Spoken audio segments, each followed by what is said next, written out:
Standing before his people beneath the blazing Sahelian sun, Traore addressed the world.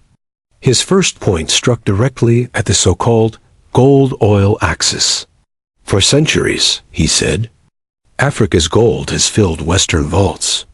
Our uranium has powered foreign cities, while our own people live in darkness.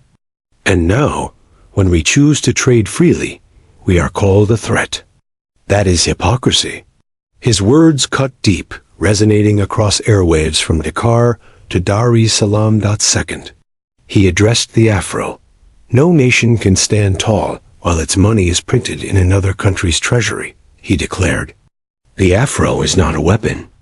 It is a symbol of self-respect. He invoked history, from colonial exploitation to economic dependency, and asked, "Do you fear our freedom so much that you punish us for dreaming of it?" The crowd erupted. Third, he dismantled Trump's terrorism claim. It was not Africa that failed, he said. It was the West. He recounted decades of foreign troops, billions spent, and endless operations that left the Sahel more unstable than before. You left us your wars, he thundered, and now you blame us for your failures. Fourth, he spoke of resources, the blood of Africa's soil. For too long, our minds were carved open for others' gain. We cannot be rich in gold and poor in dignity. Taking back what is ours is not rebellion, it is redemption. His voice, steady and strong, rose like a drumbeat across the continent. Finally, he answered Trump's personal attack. President Trump does not understand Africa, Traore said. He does not understand that liberty is not his to give or take. When we depended on you, you called it partnership. When we depend on ourselves, you call it betrayal. But we will not apologize for standing upright. The response was electric. Across Mali, Niger, Senegal, and Ghana, radios replayed his words. On social media, millions shared clips of his speech under the hashtag #AfricaWillNotKneel. Crowds flooded the streets waving Pan-African flags, chanting his name.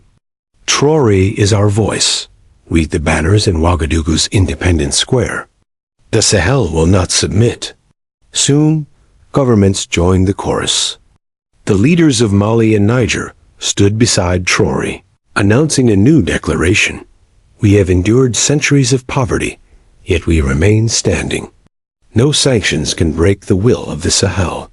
Within days, the sanctions meant to divide Africa had united it. In Niamey, Bamako, and Ouagadougou, soldiers marched beside civilians in massive rallies of defiance. South Africa's president added his voice. This is not a sanction against one nation. It is a sanction against Africa's dignity. The ripple spread faster than Washington anticipated. Students in Dakar projected Traore's speeches onto university walls.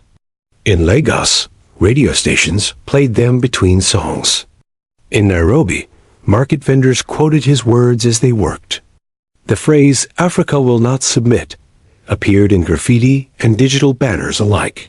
Pastors, imams, and poets spoke of a spiritual awakening. Instead of isolating Africa, the sanctions had done something no foreign policy ever could. They had forged unity. From Cairo to Cape Town, a continent long fractured by colonial lines now moved with a single heartbeat. The young and old alike saw in Traore not merely a leader but a mirror, of pride rediscovered, of sovereignty reclaimed. And while the streets chanted, the world's great powers watched. Russia, China, and Iran saw opportunity where America saw defiance. Moscow promised trade, Beijing offered infrastructure, and Tehran pledged energy and drones.